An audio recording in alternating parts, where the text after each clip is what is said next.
I'm your host, Sam McCall. Fun fact about me, I just finished reading all 64 books of the Anmore series. So if you want to talk about children committing war crimes later, come talk to me. Really great series. But anyway, let's start out with a little temperature check. How you guys doing right now? So that's pretty good. I heard a lot over here. This side over here was a little quiet there. Can we give that one more shot? One more, come on. Yeah, that sounds like we're ready to go. So, we have 20 spots in this open mic. They are not yet full, though. So, if you decide that you want to read and you're not on here, come see me at this table. We'll get your name down real quick and we'll get started. So, a couple of things to start out. You have 3 minutes on this mic. Use it however you like. Share some poetry tonight about a place that I used to live that I have not lived for 4 or 5 years. So, I feel like that was a thing. I feel like that poem was great. So, thanks. You don't have to tell me if I'm wrong, but I'm going to believe that. Okay, your next poet on the mic is Jim Parker.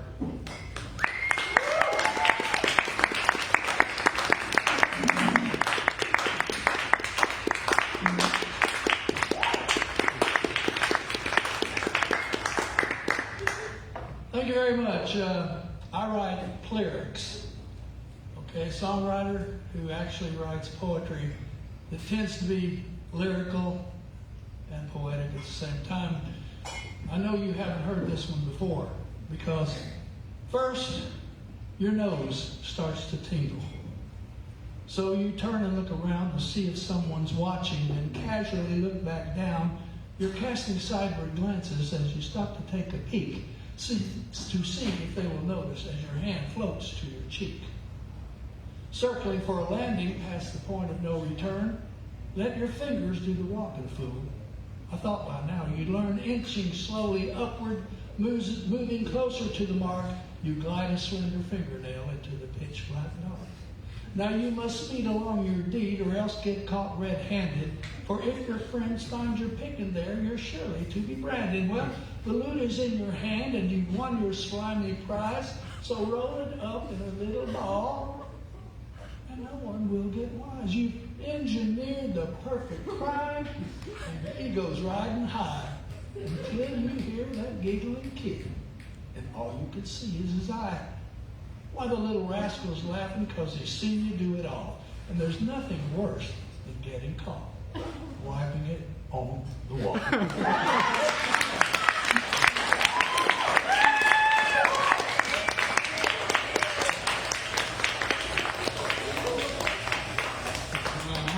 Suspicion you were watching me earlier. Mr. Parker, is that your first time on our mic? Yes. One more time for first time. And I think you made an impression with that one as well. Thank you very much. Your next reader on the mic is Max.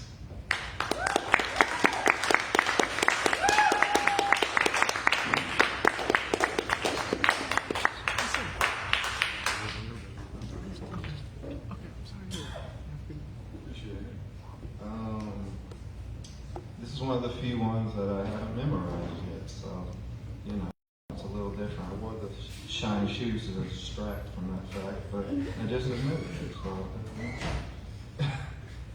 I was at the Exotic Pet Expo like a couple weeks ago, and I petted like a kangaroo, and I wrote this afterwards, so. I refuse to be judged by a court of kangaroos made up of those who choose to use the time had to court the ruse that these lives made here are here to live in the pockets of the pocket watchers, while the pocket watchers' arms move behind a cracked face misplaced by those who laced pockets and created the dockers being worn with no refund policy when they're torn, living a life scorned by business politics, but it's all filled up by politics, parasites living off the lifeblood of others. But yet some others would kill their own mothers for these bloodsuckers. Common mules catering to those who collect voodoo dolls and refute the lovers.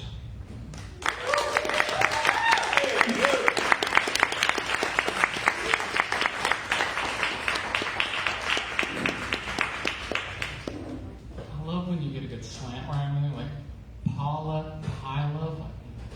That's juicy. Like a tick. Those get juicy too. Anyway, one thing I forgot to mention to you guys, and I'm sorry that I did, we live stream this. So we're on Facebook now. Hi Facebook, how's it going? If you do not want to be filmed, come tell us, and we'll just scoot your name to the end of the list there. And if we already got you and you didn't want to be filmed, my deepest apologies. We can scrub it from the history of the internet for you. Okay, your next reader tonight is Paul N.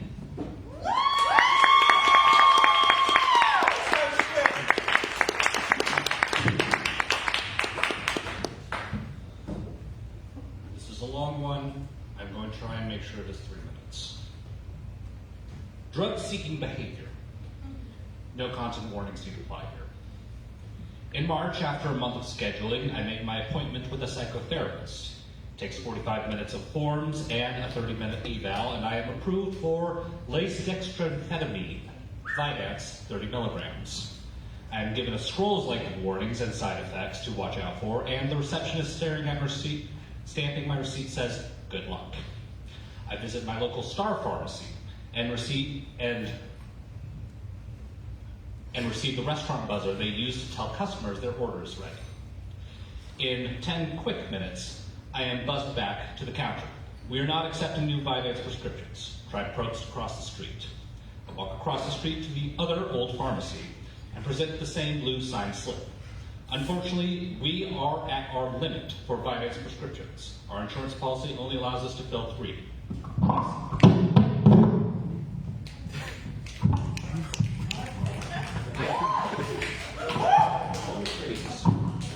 That is cracked.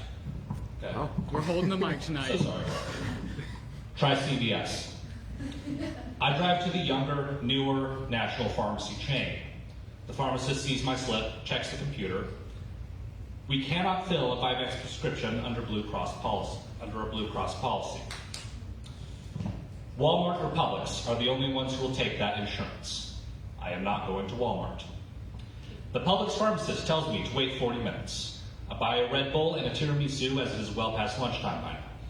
My script is filled with 30 pills. Amphetamines are a Schedule II drug where it is considered to have high potential for abuse, and the abuse may lead to psychological or physical dependence, though the drug does have generally accepted and restricted applications for treatment. Vyvanse is a prodrug form of amphetamine, meaning the drug is inert until the liver strips an amino acid group off of it. The first week I am jittery, dizzy, and reading books at a pace I have not had since college, after I finish the laundry pile that has been sitting on my bed. In the second week, I stay up to watch the eclipse, cook breakfast for myself and my dad every day, and wish I'd had these drugs in high school. By the third week, the euphoria is gone. I am now sad that I didn't have these drugs in high school. And my laundry pile is back. Drugs are generally misunderstood, as is ADHD. The presence of a drug can affect the dopamine receptors, not to give a feeling for its own sake, but to allow the brain to feel proper rewards. Is that a form of dependency? Whatever. There's laundry to fold and another trip to the pharmacy to take. Thank you.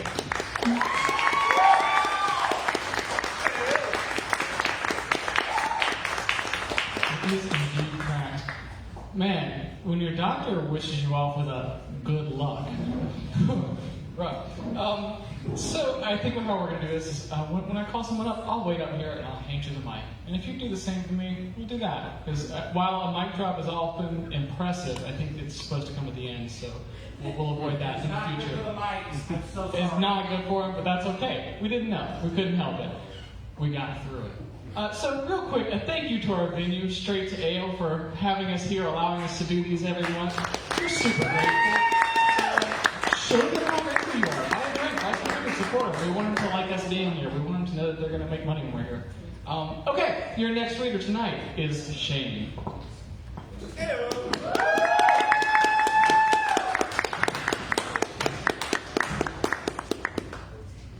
Thank you. Usually when I'm up on a stage, I have an instrument with me, and I'm singing something somebody else wrote, like Miley Cyrus or Rihanna. Yeah, baby, let's go. Plastic Hearts, anybody? No? Okay. Yeah, so this is a little bit naked. This is my first time reading, so let's go. Yeah. Anybody here last month? It was like the Write One Poem a Day month for the month of April or whatever. Yeah, so that was inspirational. I was like, how can I do this every day? Let's write short poems. Who likes haikus? Yeah. I'm not reading haikus. No, this is similar. This is called Tonka. So here we go. An ocean of leaves, trunk and branch, crashing waves, yet the bird swims with grace. Soul driven to taking wing, but knowing when it must land.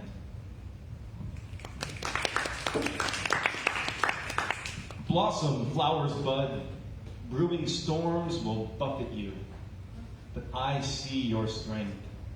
Soon your petals will unfold, earth will revel in your grace.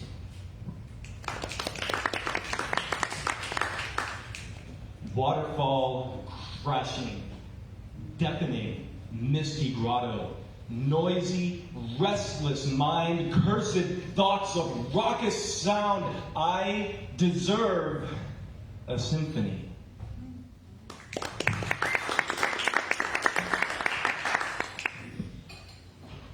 Rain-scented hilltop, sultry sounds seeping from soil, feeling soft like her. Pressed together, breathing deep, praise earth, her body brings life.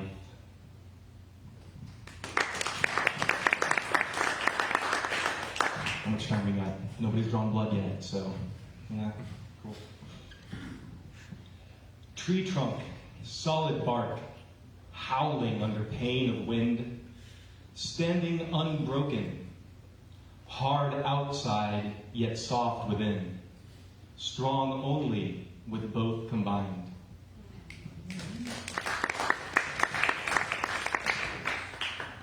Shelves stuffed full of books speak volumes to character. Mind laid bare, eyes stare like her dress just hit the floor. I will ravage your bookshelf. Thank you very much.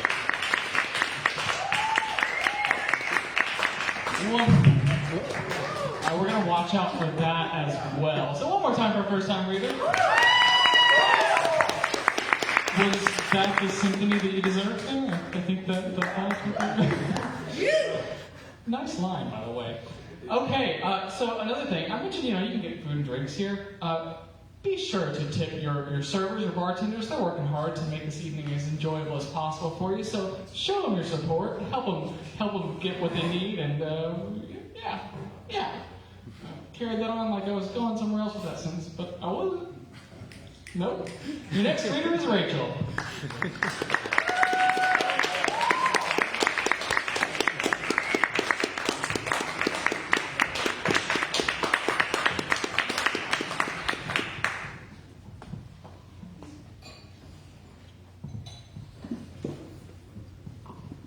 Holding the mic is going to make the page turn a little tricky. I can hold it for you if you'd like. Yeah. What the forest floor whispered. Rustling wind shook a chorus of trees, accompanying boots percussive on leaves. Pausing for breath revealed a new sound, an eternal whisper rising from the ground. Hundreds of ants without languish or rush added their steps to this collective mother's hush. This anthem on crispy brown carpet that only time has let me interpret. Go to the ant thou, tired, unmotivated, and burnt out. See how she follows the trail set by her sisters, how she carries but a single crumb and the whole loaf is moved. Listen to the music of the woods, of the ants, of the wind and the trees, how each voice is inaudible, but together they sing. Thank you.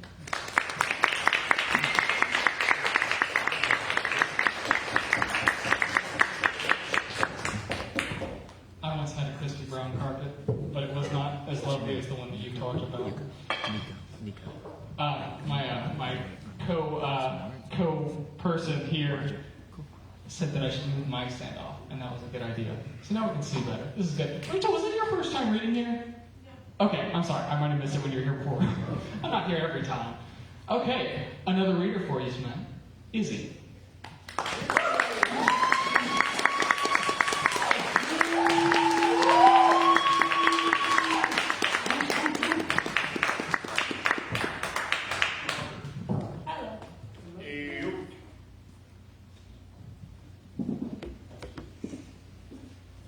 I'm leaving it unsaid because I'd rather bite my tongue than have her fingertips separate even more. I'm biting and I'm biting again. Blood. Well, there it goes again.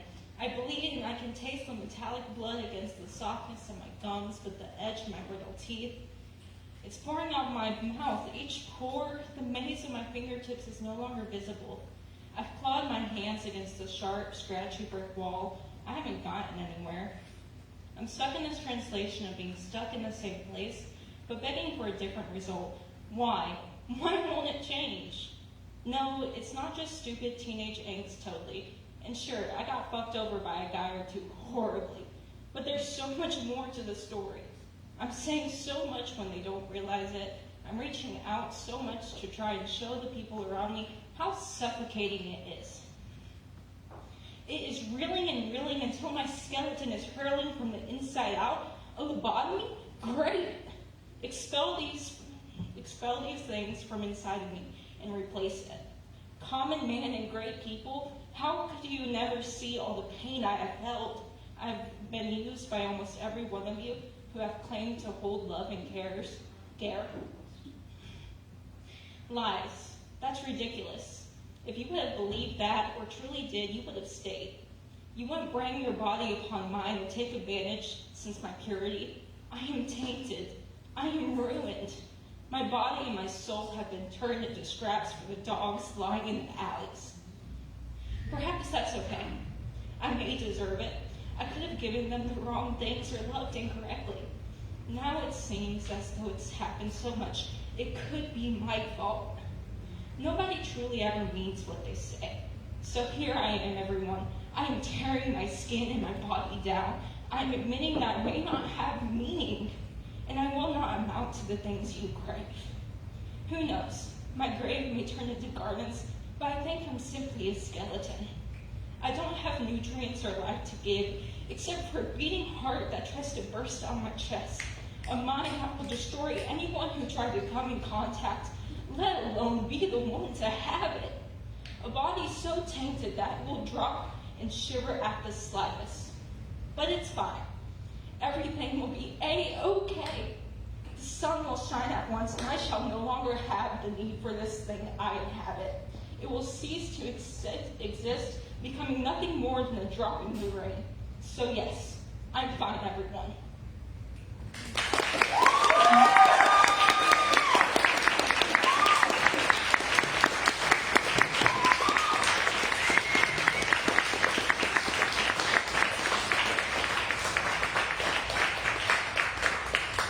Thank you for trusting our community enough to be vulnerable with us. I love this community. They're so great. If you have just wandered in, I see there are a few more people here than there were earlier. This is Outlaw Huntsville. This is the Literary Arts Open Mic. We have spots left on our sign-up sheet, so if you just come in and you're like, I think I want to do that, come see me. I'm at this table. We'll sneak you in there. Okay, your next reader is Emma Rose.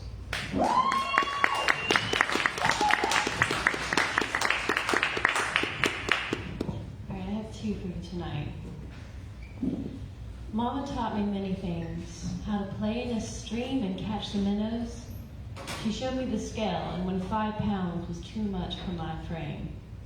How to cook the best damn meal you've ever had. Solomon's 31st song. She taught me to laugh and play with children. At 4 I learned I was a liar. I always noticed birds because of her. Mama taught me to count every fucking sin until sleep finally came. Mama built me a mud kitchen for me and filled it with her own pots and pans. She taught me that I was made from and for a man. Mama, you made me and taught me with imperfect hands. I was raised by the ghosts of your dreams. Twirling, I dance with them, the closest I can come to you. Okay, this one has a little trigger warning.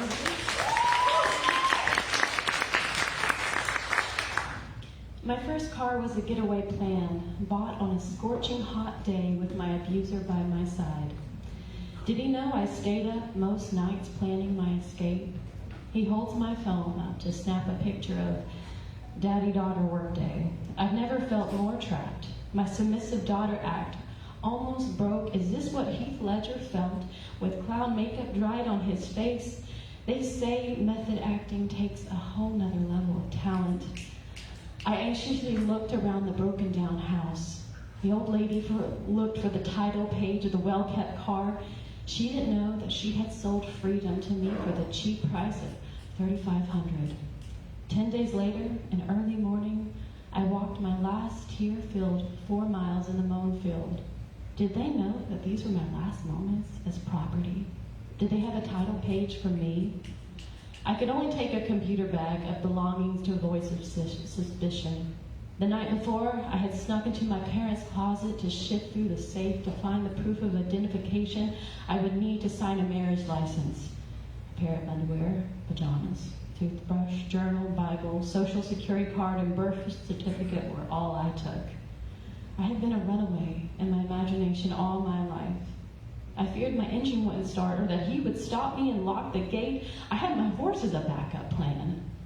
My acting career almost disintegrated when my small sisters hugged me goodbye. If I had money, I would buy them all a getaway car. But better, I would buy them an existence where divine feminine is worshipped. I don't remember what I named that car, but I cried when she broke down the first year of motherhood. She carried me through stolen kisses, the last drive down the potholed driveway. She held me when they said they didn't want me anymore. She carried my baby home from the hospital. My first car shouldn't have been a getaway car. I'm angry at the teenage freedom I was denied. My freedom felt like a hot knife. I can change though, and it has. Freedom has joy to it now. My freedom came with great loss, joy hidden in the coattails. It's possible. Is it possible to have freedom without loss? And would I want it that way? My getaway car held both for me.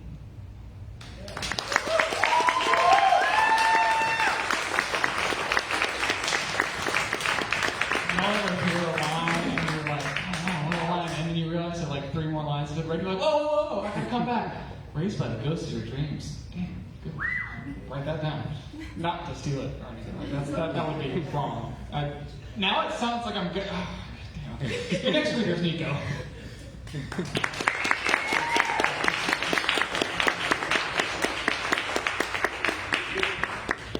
Hello.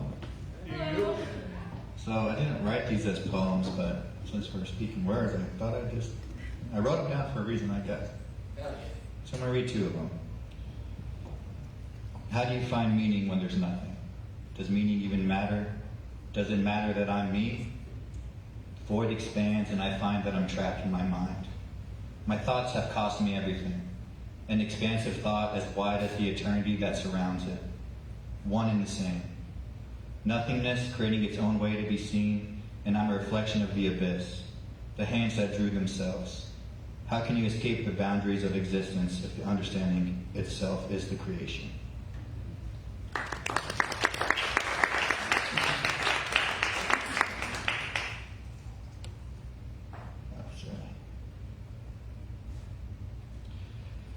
I drink like I'm Hemingway, Bukowski, or Thompson, but no golden words spill from my brain, just more of an alcoholic dribble.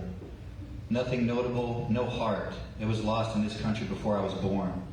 I'm a product of strong bonds and weak minds. I wanted to be it all.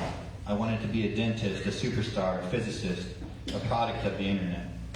Unlimited knowledge with no guidance, a softening of the American spirit, a joke to the world. The kid with unearned confidence, a slaughtering of millions makes us a country of freedom, a product of democracy, a product of God's protection. Thank you.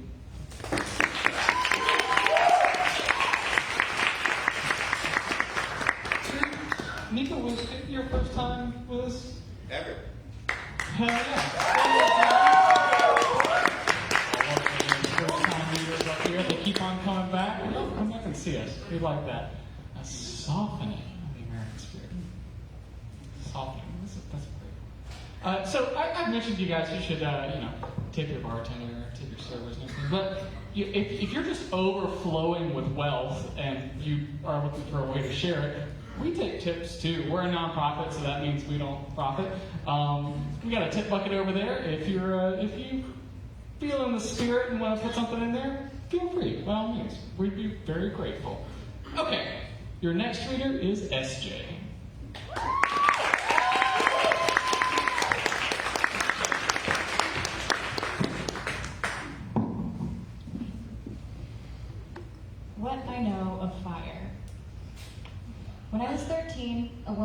love letters to a secret spot in the tinderbox forest I grew up in and set them ablaze.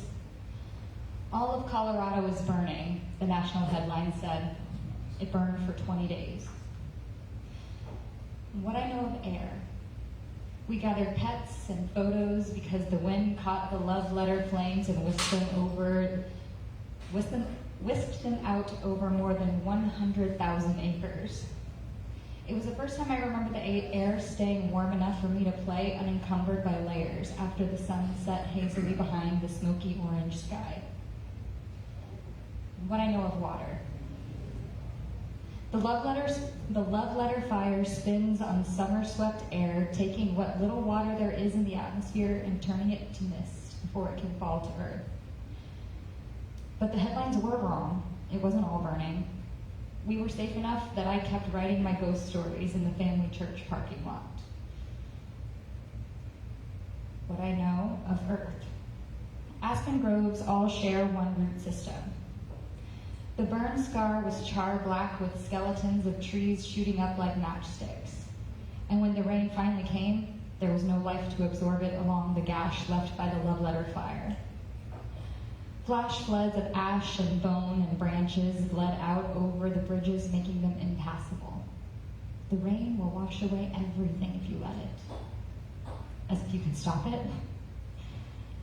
The earth speaks to itself. I talked about these secret languages before, of roots and rot. I saw hills with living things kissing the edges of the dead things within the burn scar. Do they know the last words of the matchstick forest? Love letter fire, summer swept air, sunsets hazy behind smoky orange skies. Here, let me tell you a ghost story.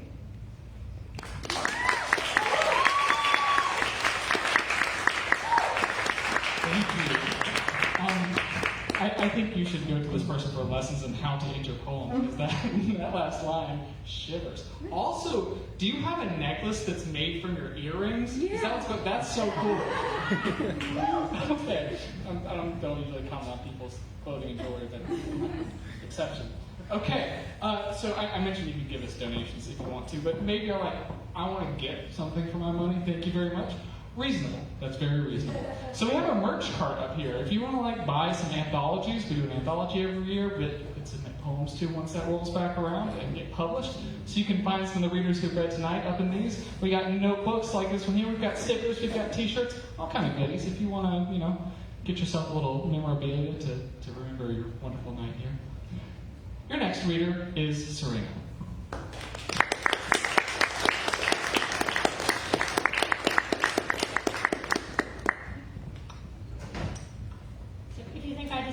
Please do that thing where you snap for me. That's like a bucket list.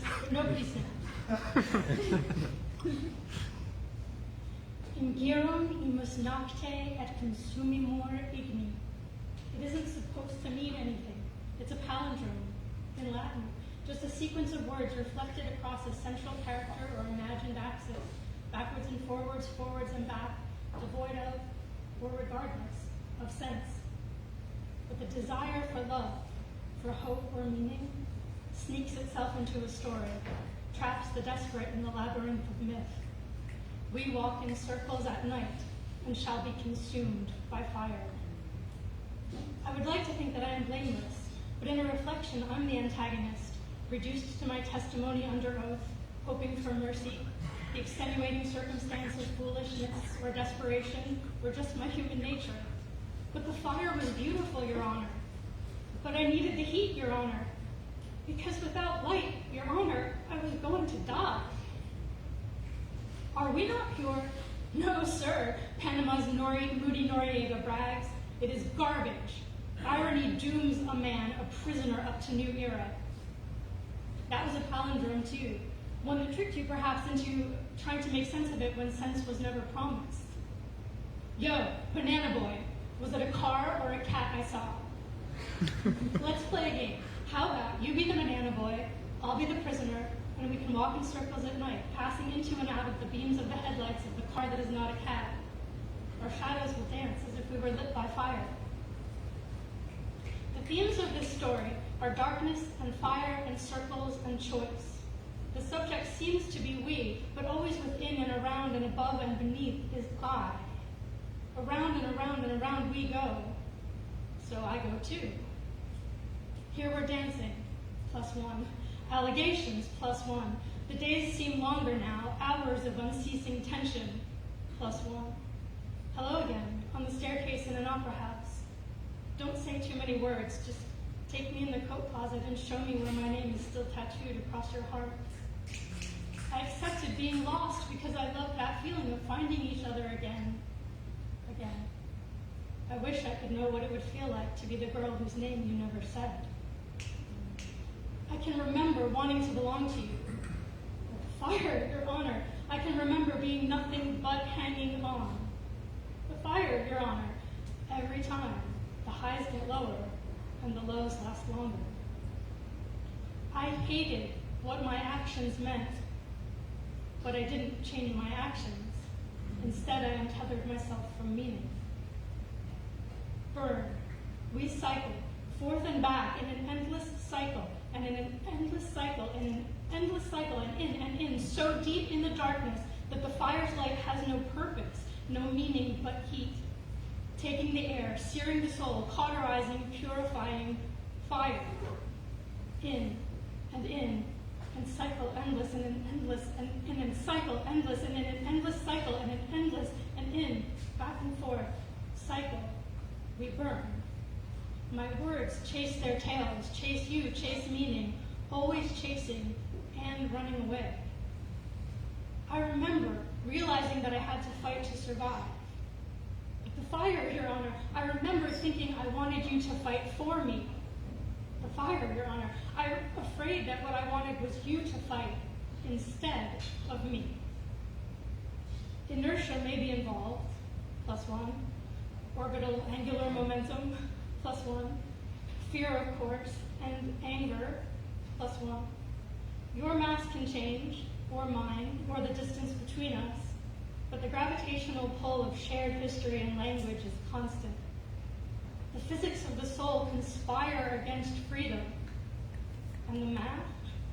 I convinced myself that I loved you completely because I couldn't bear that we had become 7/8 hate. Often, what is past seems as though it was inevitable, because it has the advantage of being what happened, and thus is the only thing that can be both what someone intended to happen and what happened. So now I ask myself if I would have played the game, if I hadn't known that I would lose. Let's play a game of pretend. You be my soulmate, the one who makes me safe and happy and inspired and turned on, and all of the things at once, never or, always and. You be that, and I'll be me, and we'll walk in circles at night and be consumed by fire. We'll close the circle, and in our sphere, darkness and light will be one and the same. The symbol of the Tao isn't four things next to each other or stacked upon. It's a totality from which nothing can be removed because it wasn't assembled from disparate pieces. It just is. Unbound from time and reason, I felt powerless. But it seems we mostly exist in cycles, the thing that we did before becoming the thing that we will do again. Effect becomes causation, holding on is the same as losing. The only thing that is not then is now. Conjugated in the present tense, in girum imus, we walk in circles. In girum it, he, she, or they walk in circles. In girum is, you walk in circles. In girum eo, I walk in circles. Now. In girum imus nocte et consumimir igni. Whether this is a story or just an elaborate palindrome masquerading as sense, the subject is I, the rest is mine. I reflect, back and forth, forth and back. I held on, the circles at night, the fire. I can tell myself it wasn't real. I could take or assign the blame. I could feel ashamed, or I could walk away from the flame.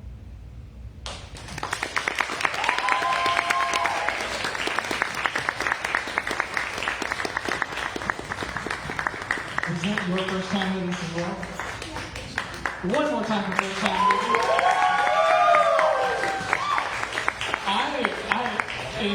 Snaps, please. We're doing snaps, not claps. Go ahead and check that off your list. Man, I really enjoyed linguistics as a subject, and it's not often that, like, I mean, poems are inherently linguistic, but, like, not often that someone works that into the poem. That was a treat for me personally. So thank you for that. It was such a treat that I had a thing that I was going to say, and I forgot what it was, so I'll go back down after this, I'll remember what it was, and in between the next two poems, I'll tell you what it was. So, be ready. Good, I'll tell you. Good. Okay, your next reader is Maya.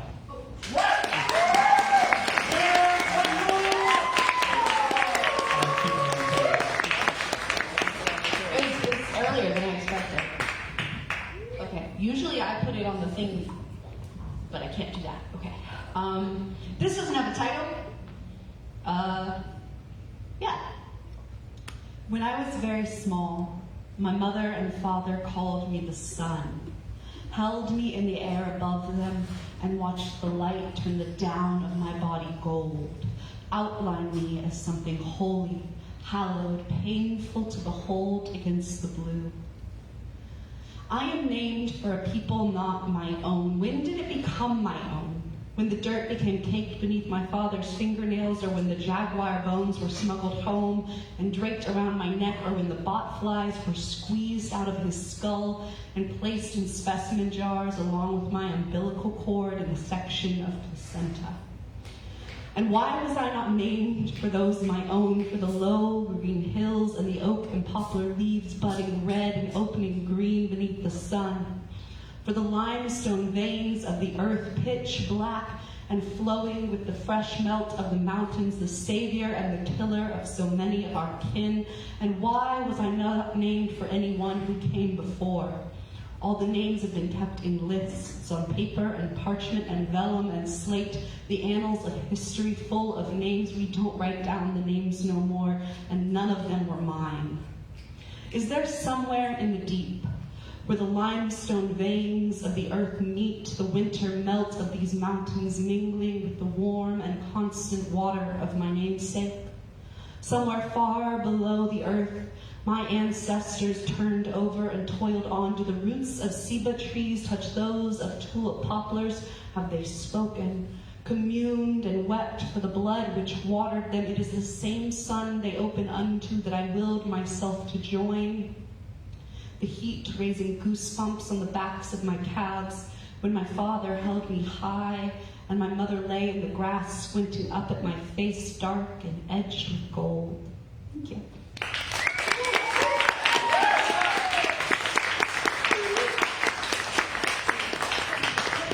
Maya always reminds me how delicious enunciation is. And then I realized everyone's having to hold the mic. I'm getting a lot more enunciation out of people. Maybe we just make you guys do this every time. Because I personally, this is great. I'm enjoying this. Everyone's loud.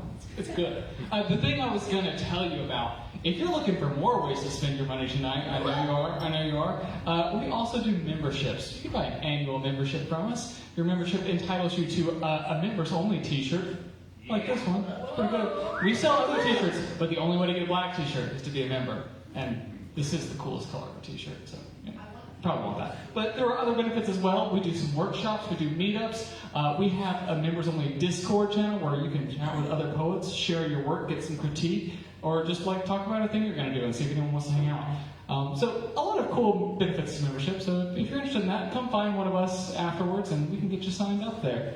Okay, your next reader is Lona.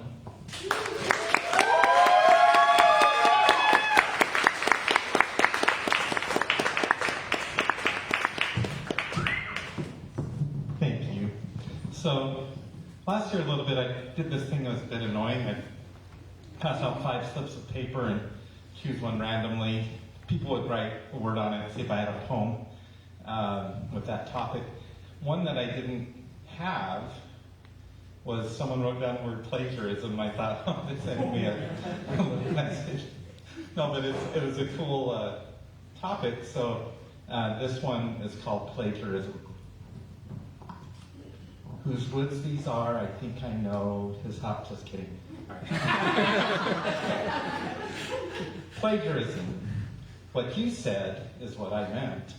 Have I ever had an original thought in my head?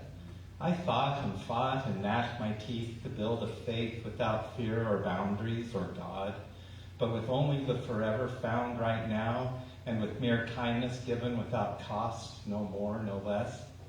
Then my friend said, well, of course, this means you're just a humanist.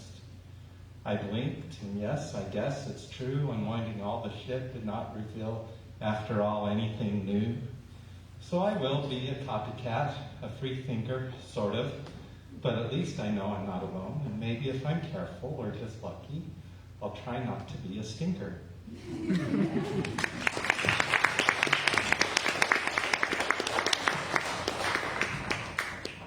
So I started this one last month when we were here on Easter. And it's a terzinal form. I love repetitive rhyme and line forms. And this one's called Leaving Easter. How much waiting can I bear, losing the life of days to bind death inside a box with no air? It seldom lets me rest, this whispered touch of grace, losing the life of days to bind death. Dark eyes glistening, soft touches find my face. Shoulders freed from rounding, my hands let go, this whispered touch of grace. From deep inside, a child's voice cried what I wouldn't know. Please, please, all I want is to be out and free. Shoulders freed from rounding, my hands let go. The hollow echoes of eternity. I sanctify each cloistered breath of wind and open skies. Please, please, all I want is to be out and free. Knowing my body will blend with earth, unaware of where it lies. Inside a box with no air. I sanctify each cloistered breath of wind and open skies. How much living do you dare?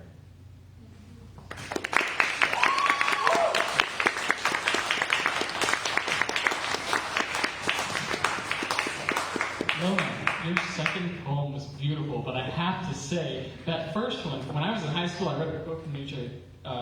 Many a person fails to be an original thinker simply because their memory is too good.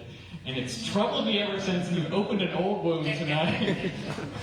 Okay, I think I've gone through my list of things that I need to announce. So here's a little dance. You've heard my little boring announcements. I did not deserve a clap for that. I'm just going to go ahead and pay your next reader is my bravery. I feel like that was backhanded. Your next reader is Lucas Samuel.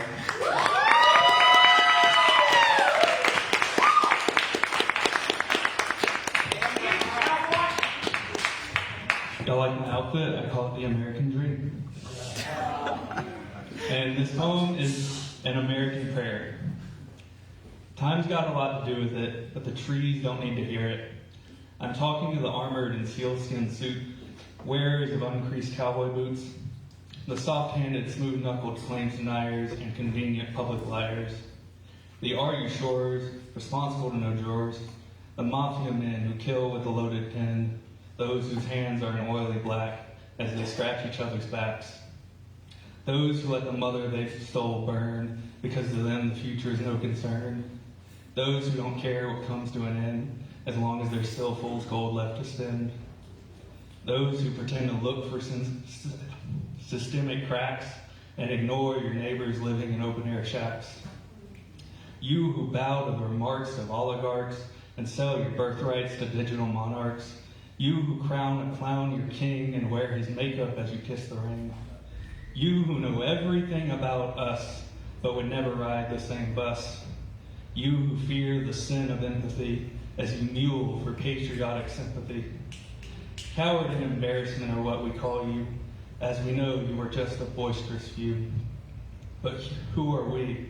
Don't confuse this as just coming from me, from the dirty hands that built your kingdom in return for our duly promised freedom, from the broken backs and broken spirits that weren't aware our future came with limits, from the beaten ankles and leathered soles in search of roads without tolls, from the stoned hearts that still managed to burn for love and great things beyond your petty concern, for those whose shoulders are sunburned and tired so that they may rest and watch their work admired, for those whose great crime is being born poor, who should never know the sound of another locked door, for those in rusted chains shivering in huddled masses, longing for open pastures of greener grasses, for those choked, poisoned, and yearning to breathe free, begging for a so-called leader to hear their human plea.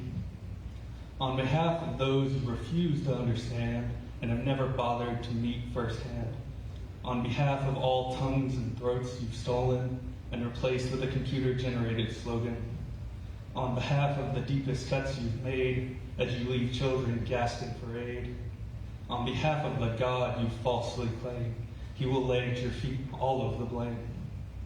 We are the salt in the dirt of the earth who know how much blood liberty is worth.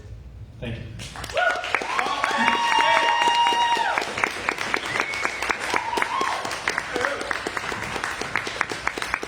I love that we just live streamed on Facebook someone talking about digital monarchs. It tickles me. Thank you, Lucas. Your next reader, and actually, we have only 2 more left, so if you cracked in a little bit late, I think I saw someone who I know over here came in like, oh, we'll get you in as well. If you'll come see me in between these, or in the middle, I'll get you in there. Your next reader, L. Wolf.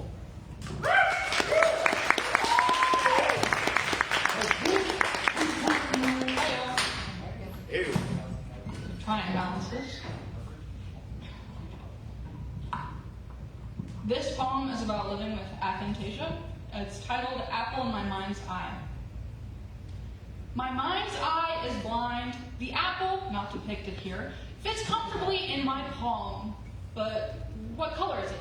I can tell you it's Granny Smith, pie perfect, skin tight, and a bite with a baritone crunch rolling down the scale. There's a bullet point here, bright green. I know the shade, can focus on the totality of the color if I plunge myself in an ocean of it. The satisfaction of a bag of Smith's slices, opening my lunchbox at the elementary table, knowing it wasn't the mealy and deceitful Red Delicious. Other troublemaking talks sharing about their imaginary friends, a spectrum of shapes and sizes. How do I explain mine is invisible, even in my head? I know he's loving when he's high and excited, and his host club really loud when he gallops really fast. What does he look like? I don't know. Dad is teaching me how to drive, playing navigator in the passenger seat on the way to the orchard. Recitation of right, left, down. Directions like a cheat code. I stare blankly at the road because I can't stare blankly at him when the map in my mind is blank. Having passed the 3rd turn, he passes no blame but sighs as he turns on the GPS. Gripping the wheel tight as I steer, my knuckles turned white and my face red delicious. Or I assumed they did. Eyes on the road, remember? So I don't know. College freshmen, fresh friends, most of whom since turned stale, all joke about apples. They hold out their palms and ask, what's your apple? Pink Lady, Gala, Honey Crisp. Red Delicious points a clutched hand at me and asks, what do you see? Schrodinger's fruit mocks me from her grasp. I laugh and say, there's no apple, even if I can taste it on tongue tip. Red laughs, but I can't imagine she's laughing with me, but I don't know. My lover, in the center of sin and chaos, is focused on ratios and proportions. Beckoned from the other room, I emerge to a granny, waiting for me on the counter. Can you handle that apple? It sits in my palm and I stare, like trying to carve its image in a wax in a sauna. But he asks again urgently. After slicing and dicing, dunking and stuffing, baking and waiting, he extends a plated hand. What do you think? He asks. After a bite, I smile. Pie perfect, skin tight, and a bite with a baritone crunch rolling down the scale. And I do know. Thank you.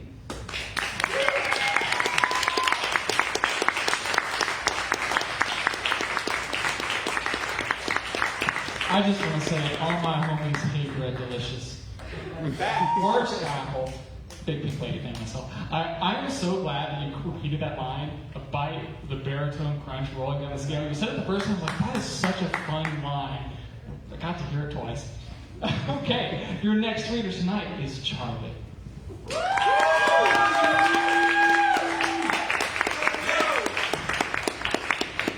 I don't have to adjust adjust the mic stand tonight. That's awesome. That's for you. Thank you. All right, so this one's a little bit long, so I'm going to see how fast I can read through this. So the title of this one is So Moving On. The year is 2019, and I thought things were pretty bad. So I take a trip to Arizona just to have a little fun. So moving on. I arrived at a giant glass dome, first built in 1987, and I paid $15 while standing in the lobby with a giant amethyst. I start to wonder about gemstones and how many are just quartz having an identity crisis. So moving on. We enter a giant place to Cheers where 8 researchers lived for 2 years. We learned that they almost died once due to learning the concrete cure times. So moving on, they showed us the most recent project. It's called Leo.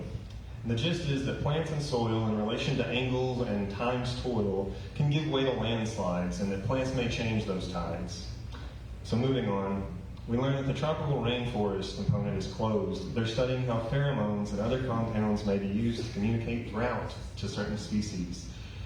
No visitors are allowed in for the sake of the plants, and all the researchers have sworn off perfumes and deodorants. So moving on, we get to the simulated ocean tank with visitor passes and one of the first examples of greenhouse gases. We remember all the oxygen that got depleted and how that almost defeated the ocean. Currently they are simulating coral reef samples from around the world. This is due to a rising acidity of the ocean, and they're dying. The last-ditch effort to find a solution. If something isn't done, that will cause a cascading blow, and cascades are also bad when death was the first domino. So moving on. This enclosure shows contained aquaponics. It contains all the ingredients for a fish taco. How about that coral reef thing? Oh, sorry, no time to discuss any of my depression with guests. So moving on. This is our mangrove forest. Fun fact, these trees act like kidneys. They absorb salt and other chemicals that they found, and they're lovingly called kidney leaves falling to the ground. They're neat trees to me.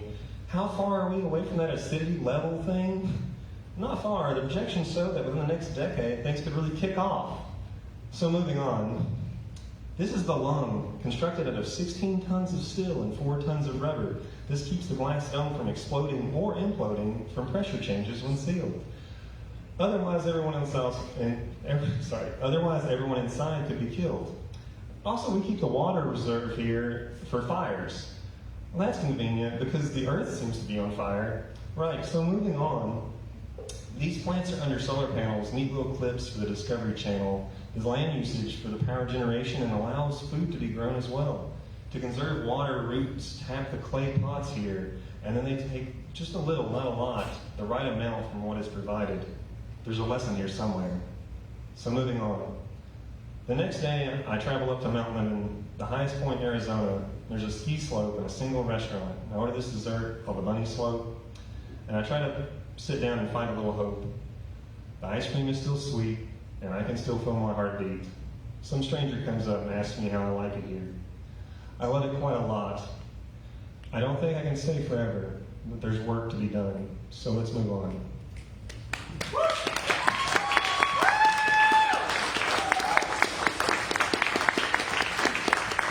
Well, you provoked my anxieties because you did mention a tank with all the ingredients for a fish taco, and that brought me back. Thanks for that. Your final reader for tonight, unless someone slips up behind me and gets their name on here, is Scott Tonight.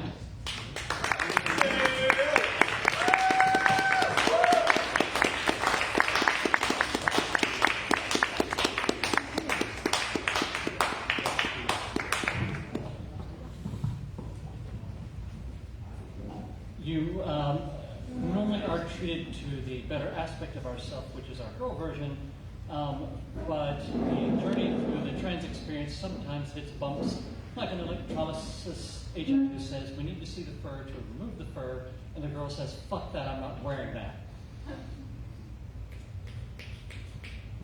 Jesus, fuck, okay. It's gonna be one of those Sundays. So let's do this one then. The South never fell. It only stumbled, that's all. These honored dead never knew rise, grass their final bed, honor their final fight. Preserving states' rights, dead and true to who we are. White, right, beloved in Savior's sight. Died they did, mid's blood run mad.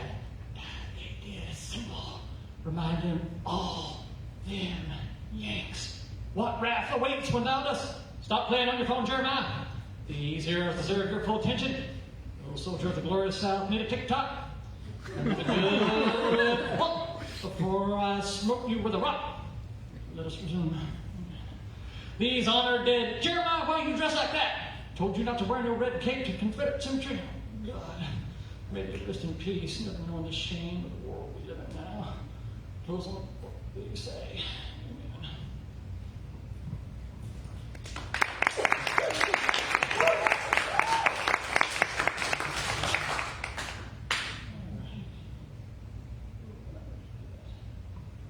Okay. Rise up. There's a humming, incessant drumming. Rise up, loves, it's time to fight. From the hollow, from the shadow, pack your bags, move tonight.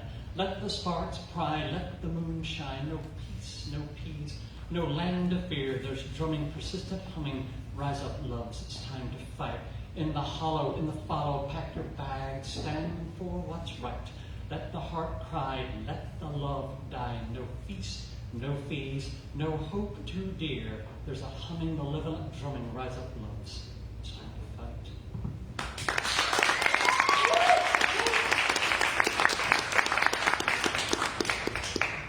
Untrustworthy digits. Numbers served, the server. Trans lives swerved against bigoted fervor. Starving the hungry. States say we don't exist. Thirsting for thirsty. Stats say we don't exist. Fucking the corpse to become, stats say we don't exist. Murdering the lie they become, stats say we don't exist. Burning the bodies, churning atrocities, sorry, those stats don't exist. I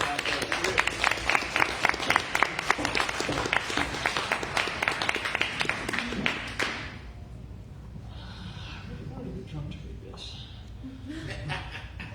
Loser energy. We hate doing it this way. Despise this modality, talking conversationally, first person utility. Vulnerability manifested, dull razor detected, imposter syndrome activated, authenticity reducted. Just some fuck typing words, talentless attempts at absurdity. Just some fuck feeling things no one takes us seriously. We reveal our lost child, the little behind our brand, the little that dreamed of being grand, half drowning, half suffocating, half blameless, half shameless, half living, half lying, half saving, half dying, the little behind the misdirection, the little that craved affection. Our lost child reveals us. Just some words typing fuck, absurd attempts at talentless, just some feelings feeling fuck. Seriously, no one takes us. Flightless orphanhood, embarrassed to have tried, desperate to be understood, terrified to be terrified. First person utility, talking conversationally. Despise this modality. We hate doing it this way.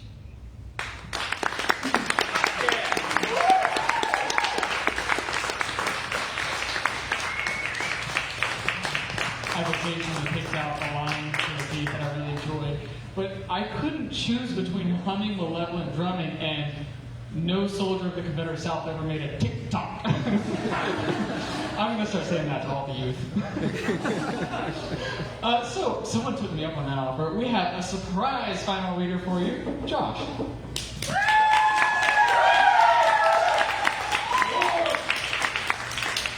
I wasn't going to read, but I don't know. I was thinking a lot about that time when I used to be insomniatic and how all of my writing was so much better. So it's about that. Well, it's not about writing being better, but about insomnia. It begins and ends with a song, but you're going to know it. The sun'll come out tomorrow. Bet your bottom dollar that tomorrow they'll be sad. Tomorrow, you'll go about your day doing everything the same, but while you're talking, your eyes will glaze and you will struggle to remain standing. Tomorrow, they will say, you look like death, as you remember that you are afraid of zombies, pale and icy, brain dead. Tomorrow, they will ask, are you okay? And you will shrug it off. I had a late night. Tomorrow, they will say, you should really sleep, as your mind goes blank, as your lungs forget to breathe, as you barely register your heart's beat. Tomorrow, you won't be sure your pulse really exists. That periodic feeling in your chest will become another dull sound your ears misperceive and your mind misinterprets as touch. Tomorrow, your lungs will remember to breathe, your eyes will remember to track, and the sound will all come rushing back. You'll pick up where you left off, as if nothing happened, as if you're okay. Tomorrow, you'll remember. Tomorrow, they will notice the pause. They will notice the blank expression. They will not be fooled. Tomorrow, you will develop a stutter that lasts for years. Your eloquence will become a past you... Well... Speaking of, tomorrow you will develop a stutter that lasts for years. Your eloquence will become a past that only you remember. Tomorrow, you will forget your childhood. Your parents will dissent and worry that they too will be forgotten. Tomorrow, you will regret leaving your bed. You will regret leaving your house. You will regret your existence. Tomorrow, you will forget that you are alive. You will forget that you are not a zombie, pale and icy, brain dead. Just thinking about tomorrow clears away the cobwebs and the sorrow until there's none.